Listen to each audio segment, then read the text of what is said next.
There exists no experience quite like Frostpunk. 2018's incredible narrative-driven settlement builder did such a spectacular job of combining the resource management and decision-making you'd expect with an interesting, suspenseful narrative that I definitely did not. Its unique vision for what a management game could be not only made it my favorite title of 2018, but frankly, one of my single favorite games I'd ever played. High praise, no doubt. So I don't exactly envy 11-bit studios for the daunting task of making a sequel. Frostpunk felt about as self-contained as a game could get. While additional scenarios were released as DLC to add features and lore to other aspects of the world, I struggled to figure out how a sequel could meaningfully expand upon its core concept without just being more of the same thing. Alas, after much of a wait, Frostpunk 2 is finally here, and it's a sequel that's not content to retread the ground of the original, but instead takes huge, bold swings to expand its scope to a level that makes it a completely different game while maintaining its predecessor's core identity. So let's talk about it.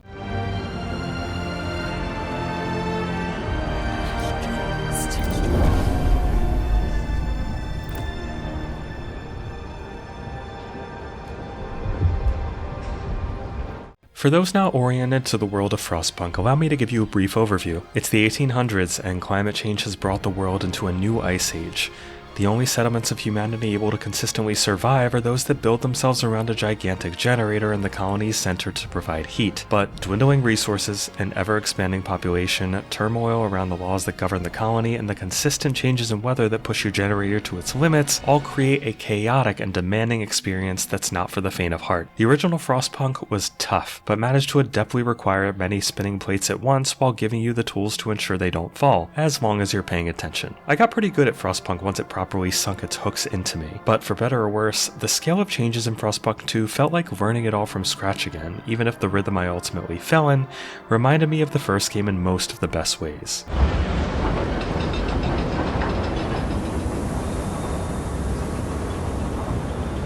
Frostpunk 2 is no longer concerned with having you micromanage small settlements to ensure their survival. Instead, once you get past its prologue sequence that serves as more of a tutorial than anything else, you'll be thrust into the heart of New London, a not quite thriving but certainly surviving city existing years after the first game, with several political factions having their own thoughts around how the city should be run. To assist this jump in scope from settlement to full-blown city, a number of features from the original have either been axed or vastly reimagined. There's no longer a day and night cycle to worry about, for example, and with a few exceptions, you'll no longer be placing individual buildings, but instead creating districts that serve a particular need. After frost breaking a chunk of land, a quick but mandatory routine that uses heavy machinery to make each area habitable, you'll lay plans for each district by selecting a number of contiguous hexagonal tiles that'll make up the district in question. Where you place it matters, and districts neighboring others may provide passive boosts like additional heat, or problems like squalor from increased pollution if you place a housing district right next to an industrial one. Extraction districts must be placed on deposits of resources like coal, and food districts must be placed on fertile land where it can be effectively harvested. You'll no longer be micromanaging the number of workers in each district either, or at least not to the same degree as the first game. Each district will have a set number of required workers, and you can scale its efficiency down accordingly as you see fit. However, arguably the biggest change to Frostpunk 2 comes in the form of politics. In the original game, leading your settlement meant making unilateral decisions that affected everybody under your rule for better or worse. Now you run the City Council of New London, where several of the city's diverse factions come together to vote on laws that are of interest to their constituents. A simple majority, or 2/3 majority, is needed to pass a vote depending on the nature of the law. And while factions will vote in accordance with their own interests, some may be more open to negotiation than others. In most cases, a faction may be willing to vote for your cause if you promise them something in return, a promise you'll want to keep if you intend to maintain favor with them. Every decision in Frostpunk 2 is a delicate balancing act that delights one faction, pisses off two others, and may or may not be what you think is actually right for the colony. Difficult decisions almost always have to be made, and the consequences of a given law may rear their ugly head far enough down the line that it's difficult to adapt. If Frostpunk 2 wants you to learn something early on, it's that you can't please everyone, much as you may try. And ultimately, as you pass laws and make decisions around what you want New London and its neighboring colonies to look like, your overall zeitgeist comes into clearer view.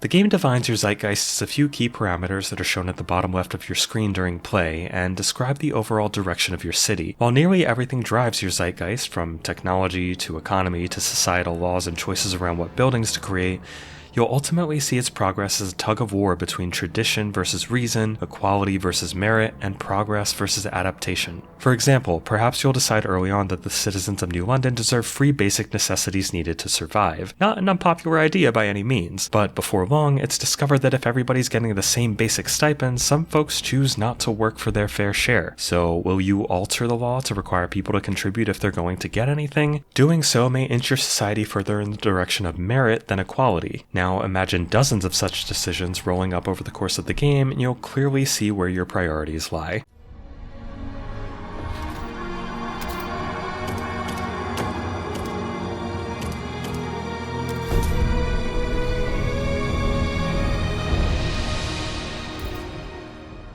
Embracing one philosophy over another in each of the three categories will be helpful in unlocking research nodes in your idea tree, which you must constantly use if you want to research new ideas and technology for the settlement. Much like its predecessor, Frostpunk 2 is a pretty tough game. It recommends those familiar with the first game start with the officer difficulty level, which felt about right for me, but there are a few difficulties to choose from depending on just how merciless you want its systems to be.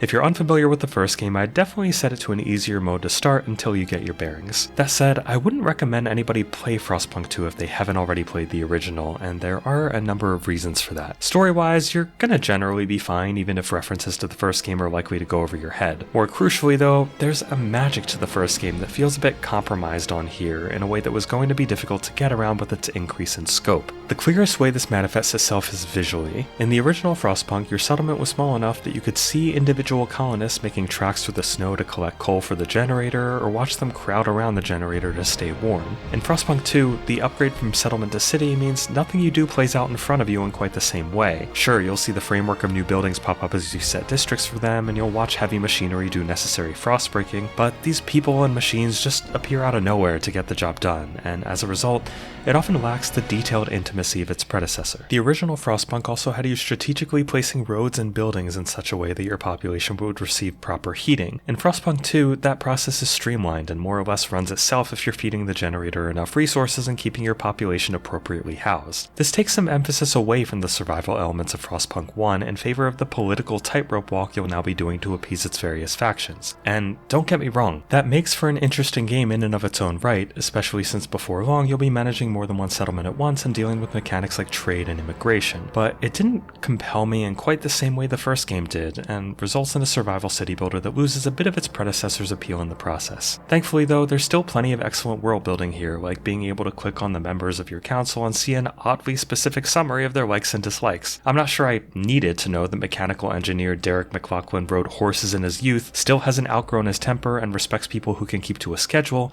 but I'm glad I can find out if only just to give the world a little more flavor. And just as in the original game, insights from your citizens and moral dilemmas will frequently pop up. When a fire breaks out in a coal mine, do you cut off the shaft's air supply to save the mine and kill the miners inside? Or do you save the miners and lose the mine shaft and just hope and pray you can find another source of it somehow? These scenarios still have plenty of bite and add a necessary component that keeps Frostpunk 2 aligned with its roots. Another change worth mentioning about Frostpunk 2, like I said, there are plenty of them, is that aside from the Utopia Builder, which is a sandbox mode with infinite play that's included at launch this time around, the campaign itself will now have you playing one continuous story rather than a set of discrete scenarios. The campaign is broken into chapters, but generally you'll continue where you left off as the scope of your next task continues to expand. While there was an appreciable continuity you get with this approach, there is one major downside to it, and that's the game's save system. I very strongly recommend that if you're going to play Frostpunk 2, that you save frequently and keep multiple separate save files ready at different parts of the game in case you fail, because if you don't have a reliable save file to go back to,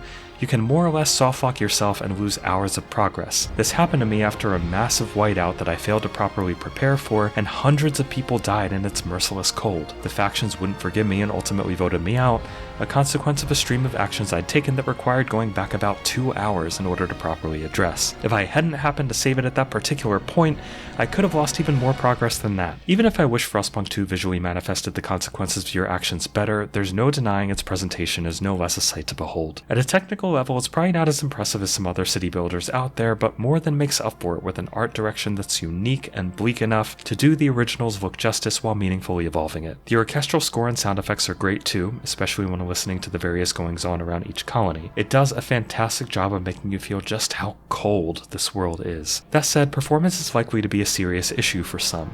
I played Frostpunk 2 on a 4080 with DLSS balance mode enabled at 1440p in high settings, and as my city grew, my frame rate was pretty consistently in the high 40s and low 50s. This was without DLSS frame generation though, which was an option in the menus but not working yet as of the time of the review. So while that could help folks with the appropriate hardware, it's worth noting that older rigs, and especially the Steam Deck, are likely to struggle tremendously if launched the game at all. Overall, Frostpunk 2's chosen methods to evolve its predecessor do a great job of transforming its mechanics while retaining the delicate balance between narrative and simulation. I can't pretend I wasn't slightly disappointed by the little things lost in its grander scope, but what's here is creative and thought-provoking in its own right and should satisfy fans of the original, even if it's not going to dethrone it. Here at I Dream of Indie Games, we don't want to reduce a game to a simple number, and instead award bronze, silver, and golden genie lamps of approval for games that are good, great, and absolutely essential, respectively. And Frostpunk 2 gets the silver genie lamp of approval.